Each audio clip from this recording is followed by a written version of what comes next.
Olá pessoal, tudo bem? Bora lá para mais uma videoaula. Hoje vamos para a parte de resolução de exercícios, né? Hoje nós vamos pegar uma parte de história que volta e meia é recorrente nos principais vestibulares brasileiros, que é a questão do período de mineração no Brasil colonial.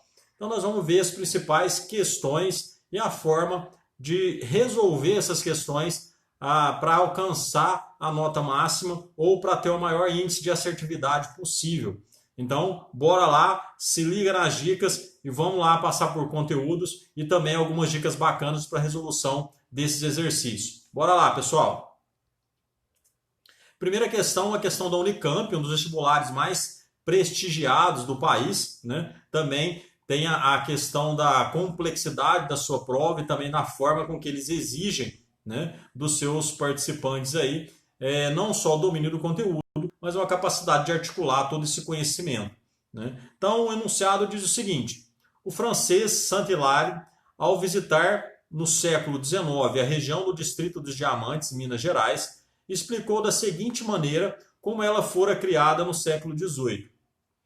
Tendo o governo reconhecido que a extração de diamantes por arrendadores era frequentemente acompanhada por fraudes e abusos, resolveu explorar por sua própria conta as terras diamantinas. Aqui ele está falando do Arraial do Tijuco, lá na região das Minas Gerais. O distrito dos Diamantes ficou como que isolado do resto do universo, situado em um país governado por um poder absoluto, né, ou seja, o rei representando aí a coroa, né, que é representada aí pelo rei, que tinha aqui os seus braços, os seus representantes. Esse distrito foi submetido a um despotismo ainda mais absoluto, ou seja, era governado essa região com mão firme, com mão forte, para não haver contrabando. Afinal de contas, o comércio de diamantes era extremamente lucrativo. Então vamos ver o que diz mais aí o enunciado. A. Quais as razões pelas quais era importante para a coroa portuguesa que o distrito diamantino ficasse como que isolado do resto do universo? Então nós vamos recordar um pouquinho desse conteúdo e também vamos falar a chegar na resolução dessa pergunta. E a B, como se dava a exploração das minas por parte da coroa portuguesa? Então, ou seja, perguntas que estão diretamente ligadas uma com a outra, porque vai estar dentro do contexto de regulamentação da exploração do ouro no Brasil. Então, haja vista que os portugueses vão transformar o Brasil, né, numa unidade muito bem regulada, a fim de explorar todo o ouro, todo o lucro, né, da extração aurífera aqui, não deixando nada passar despercebido. Então vamos lá para o contexto histórico, né? A respeito da exploração da exploração dos minérios aqui no Brasil, né? Os principais impostos, né? A exploração de diamantes era monopólio régio, ou seja, somente a coroa portuguesa tinha direito de extrair os diamantes e comercializar os diamantes, até para evitar o contrabando. Tá? Nós vamos ver logo mais que era muito comum, foi cunhada nesse período, né, a expressão chamada Santos do Pau-Oco. Santo do Pau-Oco, para nós hoje, seria uma pessoa aí não muito confiável, falsa e tudo mais, né, essa conotação que tem hoje. Mas na época, o Santo do Pau-Oco eram as imagens sacras que eram utilizadas, né, que eram utilizadas para transportar esses minérios, esses diamantes, sem ser taxado. Ou seja, eram imagens sacras que tinham o seu interior esvaziado, o oco, né, onde era recheado ali por diamantes, por ouro ou por qualquer outra coisa que quisesse contrabandear no que diz respeito a pedras preciosas, né? E aí, pessoal, além disso, os portugueses vão criar o quinto, né, ou a quinta parte de tudo que era extraído. Deveria ser devolvido para a coroa portuguesa em forma de imposto, né? Então, uma continha básica, né? Se 100 quilos era extraído, 20% disso tinha que ser devolvido para a coroa, ou seja, 20 quilos, né? Havia ainda a captação, que era o imposto cobrado pelo número de escravos. Então, quanto mais escravos a pessoa tinha, mais ela tinha que devolver para a coroa. Se eu não me engano, era uma faixa de 17 gramas de ouro por escravo, tá? E também a derrama, que seria uma cobrança já de impostos atrasados, que inclusive é a derrama que vai culminar lá na questão da Inconfidência Mineira, que a gente já viu em outras aulas. Além disso, pessoal, havia alguns órgãos que foram criados para poder explorar toda a produção aurífera. Tá? Uma delas era a intendência das minas,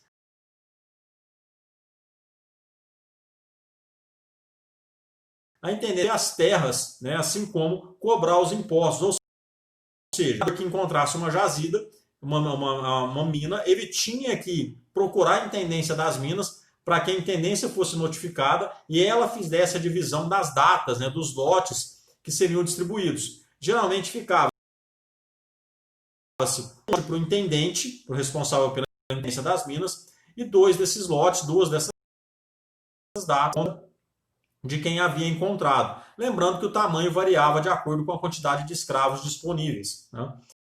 Muito importante também, que inclusive vai ser motivo de uma revolta em 1720, que é a Casa de Fundição. A Casa de Fundição vai ser o órgão criado para retirar o quinto de toda a produção. Ou seja, a partir do momento instituída a Casa de Fundição, não era mais permitido comercializar dentro do Brasil ouro que não fosse em barra. Então o ouro ele tinha que passar pela Casa de Fundição, ele era derretido, era fundido, ali era retirado o quinto, retirado os 20%, tá? E colocado o selo da coroa portuguesa. Aí sim esse ouro poderia ser vendido, era um ouro legalizado. Tá? Então, justamente, a implantação das casas de fundição é que vai resultar na revolta de Vila Rica, ou revolta de Filipe dos Santos, que nós também vimos dentro da questão dos movimentos que ocorreram aí pré-independência do Brasil. E aí, pessoal, aqui a resposta que eles indicaram, né, que foi colocada, é uma resposta que é um tanto quanto insatisfatória. Né? Então percebam aí que ele, na primeira questão que ele pergunta a respeito da região dos diamantes, né, do Arraial dos Diamantes, ele vai justamente perguntar o porquê que essa região vai ser tão protegida assim. E aí a resposta que deram aqui como sugestão, né, é uma resposta muito curta, muito abreviada. Deveria ter sido dado uma introdução mais satisfatória. Haja vista que a resposta que está apresentada para vocês ela vai dizer o seguinte: a garantia do controle total da exploração de diamantes por meio do monopólio estatal. Corretíssimo, tá? Mas nós poderíamos enriquecer essa resposta fazendo uma breve introdução falando de como os portugueses regulavam toda a produção e toda a extração, tá? A fim de evitar todo e qualquer tipo de contrabando. Lembrando, quanto mais informação conter na resposta, lembrando, tem que ter bastante informação, mas ao mesmo tempo essa informação ela tem que estar bem articulada. Né? Por isso que eu sempre lembro e reitero para vocês que tem que ser uma mini dissertação, né? Que ela tem que ter começo, meio e fim. Tem que estar tudo ligado, tudo coeso, de acordo com o que está sendo perguntado. Tá? Então evitar respostas como essa que eu fiz questão de colocar, que são muito objetivas, que embora tragam a resposta, né, ela poderia ser melhor elaborada. Tá? O examinador, dependendo do seu rigor, ele poderia entender que você poderia articular melhor a sua resposta. Na B, né, ele vai falar a respeito dos órgãos regulatórios, né, e aqui ele vai falar, inclusive, do contratador, do intendente, que ganhava parte da mina que era, de fato, encontrada, mas poderia se falar ainda das casas de fundição, poderia se falar da própria intendência das minas, poderia se falar da captação, né, do outro imposto, inclusive poderia citar a derrama. Então, poderia enriquecer muito melhor essa resposta, a fim de contemplar com uma abrangência maior aquilo que foi perguntado. Então, sempre responder algo mais, trazer algo novo, né? Fazer uma introdução para demonstrar para o examinador que você está a par do que ele está te falando. Tá? Mas lembrando sempre que essa resposta também não deve ser muito alongada, lembrando na questão do tempo e também na questão de que o examinador pode entender que você também está querendo encher linguiça e ludibriá-lo com uma resposta um pouco evasiva. Então, fale realmente o que está se perguntando, não fuja do tema, mas articule bem as suas considerações, certo? Questão número 2, né? O ouro brasileiro deixou buracos no Brasil, templos em Portugal e fábricas na Inglaterra. Essa frase, essa afirmação do Eduardo Galeano já caiu em diversos vestibulares, em diversos contextos diferentes. E aí ele pede aqui nessa questão que a gente dê o sentido histórico da afirmação do Eduardo Galeano, né? E aí, pessoal, antes propriamente da resposta em si, né, a gente pode fazer algumas considerações. Tá?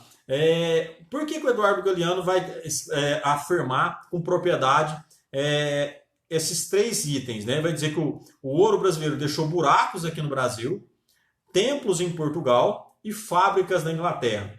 Por que deixou buracos no Brasil? Porque as minas, né, eram minas de prospecção, ou seja, elas eram a perfuração. Então, se pegar, por exemplo, Ouro Preto, região de Mariana, tem mais de 30 quilômetros ali de túneis subterrâneos durante o período da minerífera.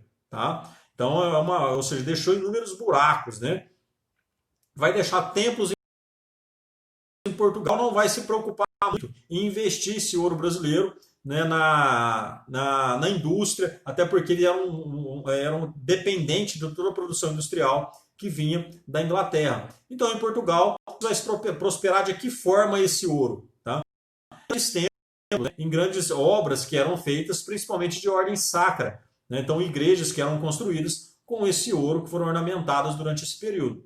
E por que vai deixar fábricas na Inglaterra? Muitos historiadores vão dizer que o período aurífero no Brasil ele vai contribuir indiretamente para a revista que esse ouro, boa parte dele passava por Portugal, mas último a Inglaterra que recebia de Portugal os seus dividendos ali, né? A Inglaterra que era uma credora de Portugal, então por sequência recebia o pagamento com o ouro brasileiro, tá? Então uma resposta bem articulada, ela contempla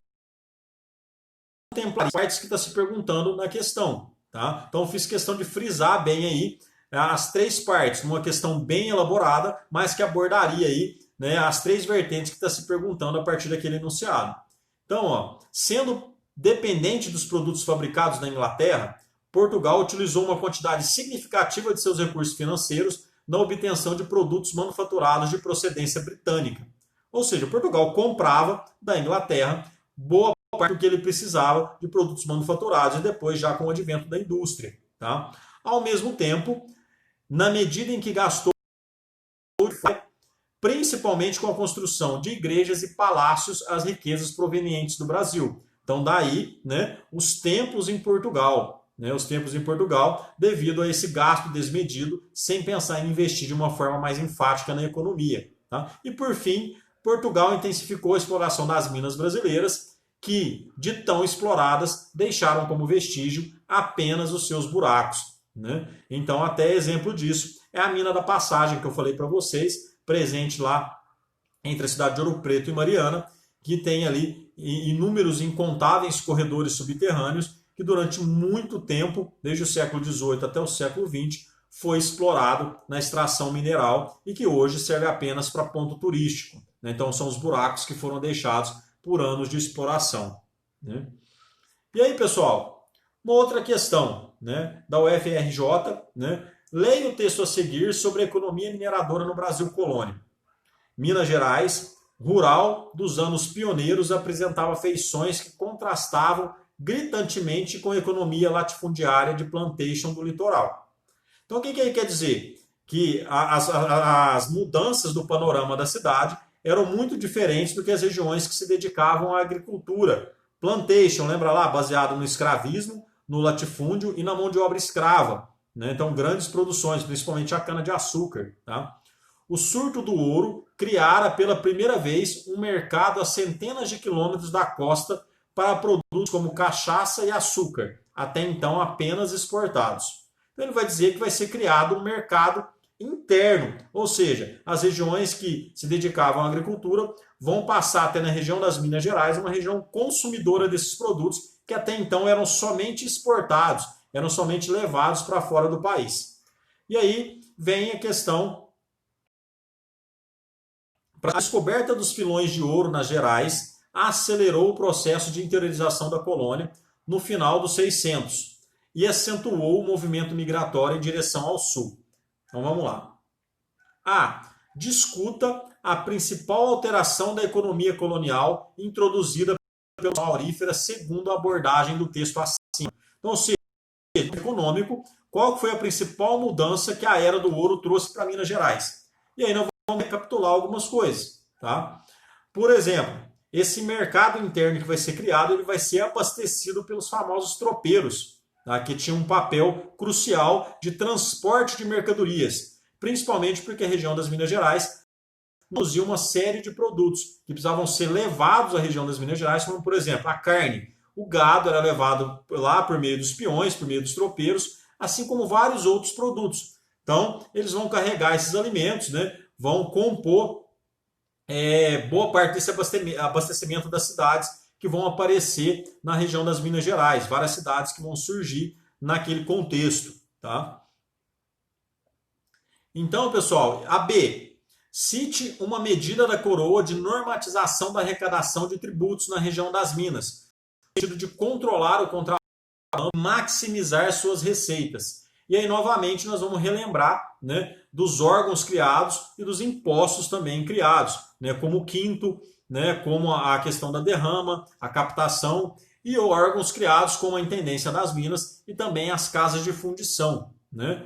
Casas de fundição aí que eram implantadas, né, tá aí o exemplo delas, em várias localidades na região das Minas Gerais. E aí, dentro desse contexto também, né, dessa regulamentação, a figura aí do Santo do Paúco que eu mencionei anteriormente, né? As imagens sacras, né? Aí como está apresentado no slide para vocês, que tinham seu interior oco, né? Seu interior ali vazio, para que pudesse ser transportado dentro dessas imagens religiosas todo o ouro que poderia ser contrabandeado aí e não pagar as devidas taxas ao governo português.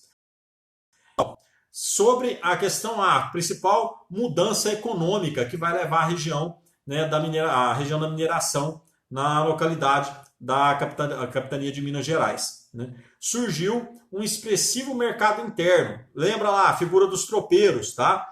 Que vão levar as mercadorias, vão abastecer aquela região com gêneros de primeira necessidade. Tá? Sem contar que vai haver um aumento substancial do número de pessoas naquela região. Então, Minas vai sofrer um inchaço populacional de aventureiros, de garimpeiros, de N pessoas que vão buscar aquela localidade em busca do enriquecimento fácil.